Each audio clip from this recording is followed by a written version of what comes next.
What a bad game. What an embarrassing game. I just got done watching it for the first time via broadcast this morning.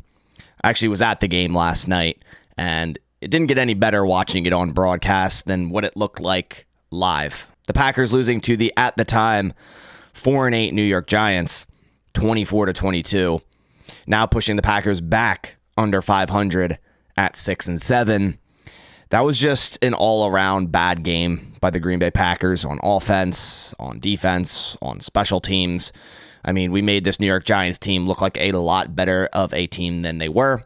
And credit to the New York Giants, credit to their scheme that they ran on offense and defense. You know, they went out there and won this football game. But man, the Green Bay Packers, I was saying it all week, don't take this game lightly. After coming off two huge wins and riding this extreme high after beating the Lions, beating the Chiefs, you can't just overlook the New York Giants, right? You're still a 6-6 football team at the time. You're still fighting for a playoff spot. And I feel like they did everything I didn't want them to do in this game. Matt LaFleur didn't have a good coaching game. Joe Barry didn't have a good game. Jordan Love didn't have a good game. A lot of players on this team didn't have a good game. So in today's video, we're going to go over my instant thoughts and reactions to this horrible loss. After just watching it, like I said, on the broadcast for the first time, which, like I said, didn't make it any better. So let's dive into it. All right, so obviously we're going to start on the Green Bay Packers offense and go over Jordan Love's performance because, of course, I'm sure there's going to be fans that we're going to go back down to what it was a month and a half ago and, oh, Jordan Love isn't the answer. And here's the facts, right? Players have bad games, right? Jordan Love was off the mark last night. That much is true, right? He was inaccurate. He seemed off his platform a little bit, a lot different than what we've seen the last 4 weeks. It happens, right? Not every quarterback in the NFL just has a perfect week every single week. That doesn't happen. So Jordan Love is still the future. I'm still very impressed overall what I've seen this past month and a half, even when taking into effect last night's game. And everything wasn't on him. I feel like the play calling was definitely a little suspect. I feel like there's a lot of things they ran way too much, which we'll get into. But Jordan Love definitely was off the mark last night. I mean, he finished 25 of 39, so not efficient, really. 218 yards, 1 touchdown, 1 interception. He got sacked twice. He had a quarterback rating of 76.7. Not god-awful, but not what we're used to in the last 4 to 5 weeks. The first drive, Jordan Love missed 2 passes that might have continued that drive, might have resulted in points. The big thing about the Green Bay Packers in their last 2 wins against the Lions and the Chiefs is that they started hot, they went down and scored right away. That didn't happen in this game. They seemed off right from the get-go, and this game continued as that, off. Now, one thing I kind of want to dive into is the lack of Christian Watson was a way bigger factor than I thought it was going to be. I knew it would have some effect because, the Packers offense starting to really catch on, I think has a lot to do with Christian Watson and his ability to play out of the slot with Luke Musgrave on IR. So I think the lack of Christian Watson this game hurt the Packers a ton. I feel like they really weren't going vertical much. They were kind of throwing it very quickly to the flats a lot. They were doing a lot of quick passes where I feel like that, in weeks past, they were, threatening the defense vertically more. And this is the youngest defense in the NFL, the New York Giants. And we're throwing quick flat routes, almost all game. And it just wasn't really the scheme I thought you should attack this Giants defense with. They are a blitz-heavy defense, so you got to be careful with that, and you do got to get the ball out of your hands fast, but I feel like there was nothing dialed up to kind of threaten this Giants defense deep, and obviously not having Christian Watson is a part of that, but I feel like Jaden Reed, Tay Wicks, those are guys you could still, attack deep, maybe deep dig route or corner routes or something deep developing. And the Packers really just didn't do it too much. They only really threw 1 fade route, and it was to Samori Toure late in that game, which he did beat Deontay Banks, but it was a step underthrown, and Banks got a hand on it. Would have been a touchdown earlier. The Packers ended up scoring anyways. But overall, I just feel like the offense's attack towards this Giants defense just wasn't correct. In terms of the running attack, A.J. Dillon, a normal A.J. Dillon day, nothing crazy. Nothing great on the ground, 15 for 53, 3.5 average. That's pretty on par from what we've seen in the majority of this year for A.J. Dillon. Now let's dive into one of my main things here, and that is Jayden Reed, and not necessarily him, but the amount the Packers tried to use him as a runner. Listen, I'm all for Jayden Reed as a runner. I'm all for misdirection. I'm all for jet touch passes. But they shouldn't be your majority. And I know statistically that it wasn't the majority, but they ran that way too much. They tried to do misdirection way too much. It's not misdirection anymore if there's not normal running, right? So if you're continually running, reverses or jet sweeps or counters out of a jet sweep, you need to have a traditional running attack to make that a misdirection to get the Giants defense off base. And yes, it definitely did work some of the times. I mean, Jayden Reed, 4 carries for 38 yards, a 9.5 average, and a touchdown. So yes, definitely continue to do that every game. Give him his opportunities, put the ball in Jayden Reed's hands because he is a playmaker. But man, I feel like they did it way too much, and especially at the end of the game on the 2-point conversion. And hindsight's 2020. Obviously, if it works, we're calling it a great play. But I feel like the Giants knew what was coming. And because they ran it so much that game, it was very easy for the Giants to say, hey, they want to give the ball to Jayden Reed. Look at him. He's in motion. He's doing a jerk motion. He's coming back across after motioning to the one side. He's probably going to get the ball. And that's exactly what happened. And the Giants had an easy stop on a 2-point conversion that, if succeeded, this game would have been in overtime. Then who knows what happens. Maybe the Packers get out of there with an ugly win. Patrick Taylor ran well, 4 carries, 30 yards, 7.5 average outside of the right before half, not getting out of bounds yet again.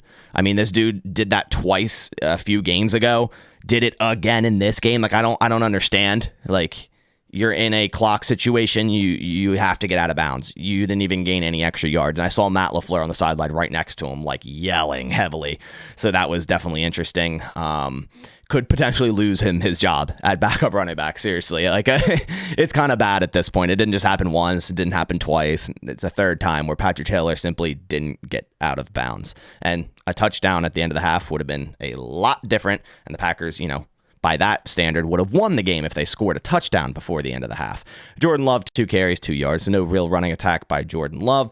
As for the receiving game, so as I said, missing Christian Watson definitely hurt the Packers offense, but there are a few positives, Tucker Kraft being one of them. I thought Tucker Kraft, awesome game in the receiving standards, 4 catches, 64 yards. They used him up the seam on the one play where he caught it up the middle of the field. Nice throw by Love, broke a tackle.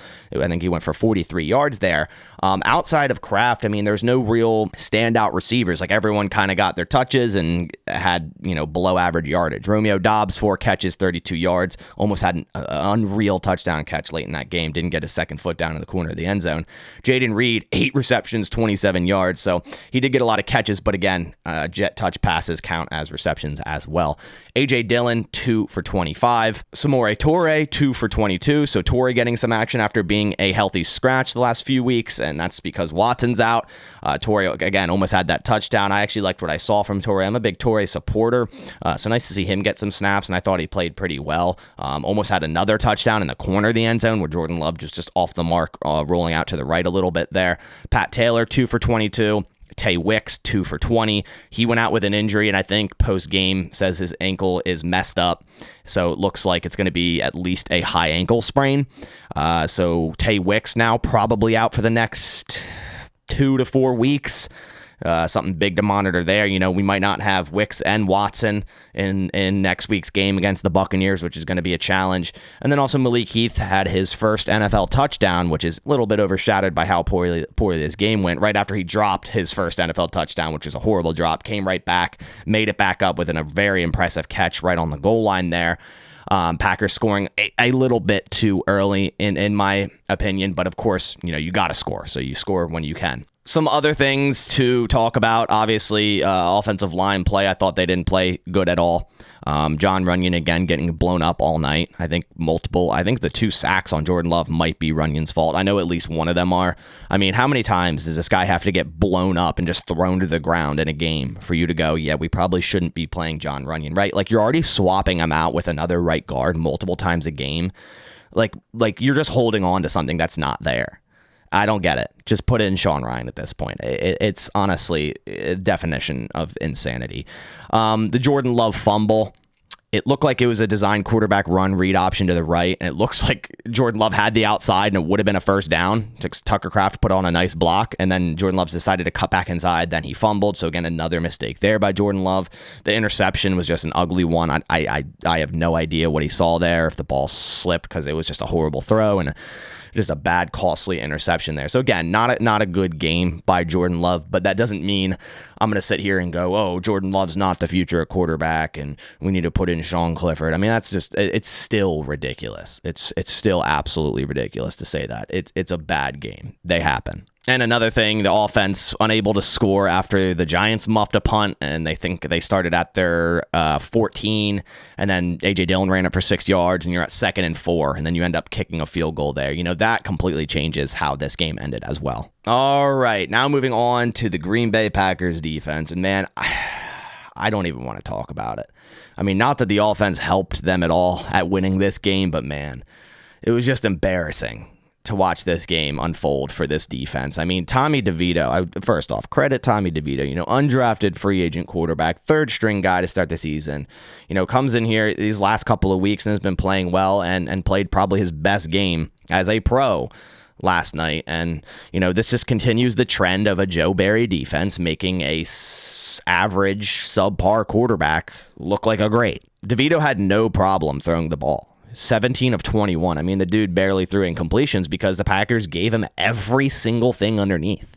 The Packers played so soft against Tommy DeVito and one of the worst, probably the worst, offensive lines in the NFL, and ended up with a goose egg in the sack column.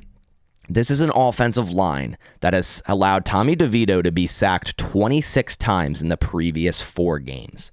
The Packers didn't get 1 sack on him because they didn't bring pressure. They barely blitzed. They brought 4 most of the time. They were playing back off cover 3 coverage, and DeVito simply had to take a 3-step quick drop and throw it to the flat or throw it to the wide open short route because it was there every single time. And that starts with scheme. You have guys 15 yards off the ball. You need to play aggressive against a team like the Giants with a bad offensive line, with a 3rd string quarterback, right? You stop Saquon Barkley, at least you try to, and then you force them into passing situations and you play aggressive. I don't understand this. I guess the only positive coming out of this is that maybe this is a hiccup in Joe Barry potentially being the defensive coordinator into 2024, which none of us want. I'm not trying to sit here and always blame everything on Joe Barry, but man, the scheme, it's like we have so much talent on this defense to have Tommy DeVito go out there and dot us up every single play. It's embarrassing. He finished with 158 yards, so again, he didn't even have to do too much. A touchdown, a 113.9 quarterback rating. Where the Giants really beat us was on the ground, and this is a common theme for the Packers. It's been a common theme. Even the whole last month when they were winning, teams were still running on the ground with ease and getting a great average. The difference was the Packers were up in those games, so those teams couldn't run as much as they wanted to. Whereas here, the Giants were up multiple times. It was a lot closer of a game when the Packers were up. Saquon Barkley, 20 for 86, 4.3 average, 2 touchdowns. Tommy DeVito, man, they made him look like Fran Tarkenton out there. 10 carries, 71 yards for this quarterback. I don't even know if he's gotten half of that in a game yet this year. Maybe just about. Maybe one game he had like 36 yards. So it's absolutely insane. I mean, they got no pressure up front. The Packers front 7 was owned all day by a garbage offensive line. Like, there's Andrew Thomas, and then the rest have been terrible all year. So it's wild that they made this Packers front 7 look like that. Like, Preston Smith did nothing. Rashawn Gary, Kenny Clark, all these guys. And you're without Quay Walker, but, Isaiah McDuffie, I thought actually had a decent game. Devondre Campbell. I mean, man, you expect to have like 4 sacks in this game, and you don't even get 1. As for the coverage on defense, they made Wan'Dale Robinson look like one of the best wide receivers in the NFL. I mean, dude was wide open all day and had a couple running plays, 2 for 36. Wan'Dale in the air went 6 for 79. And that final corner route that he absolutely cooked Keyshawn Nixon on to put them in field goal range to win this game. I mean, it was a simple post corner, and Keyshawn Nixon, man, just absolutely cooked there. Again, just showcasing why he hasn't been good in the slot this year. Wandale, like I said, 6 for 79. Hodgkins went 2 for 22. Impressive touchdown. I will say that. I mean, that was a perfectly thrown ball to the corner. Great catch. Got both feet down. Bellinger, 2 for 15. Barkley, 3 for 15. Darius Slayton, 2 for 14. Hyatt, 2 for 13. I mean, that final drive was just a disgusting display of Packers defense. I mean, looking at how they were playing, you would think the Packers were up by 7, right? Saying the Giants need to score to tie this game or score to even win this game. They were in such a prevent defense when the Giants had a minute and a half and 2 timeouts to get in field goal range, and they're playing 15 yards off the ball and allowing a 7-yard, 8-yard completion over and over and over again. And then, of course, that corner route, and then boom, game over because you only have 2 timeouts. You can't stop the clock. Giants take it down to 2 seconds, kick a field goal for the win. Man, it's just embarrassing, the type of defense that was put out there on that last drive. No pressure, no aggression, no press, just cover 3 or cover 4, back off, sit back and let them dink and dunk underneath and trot down the field for an easy win. As for the special teams, obviously 2 really bad mistakes in this game. The Carlson miss, which whatever, it happens. One of the bigger mistakes was obviously the Nixon muffed punt.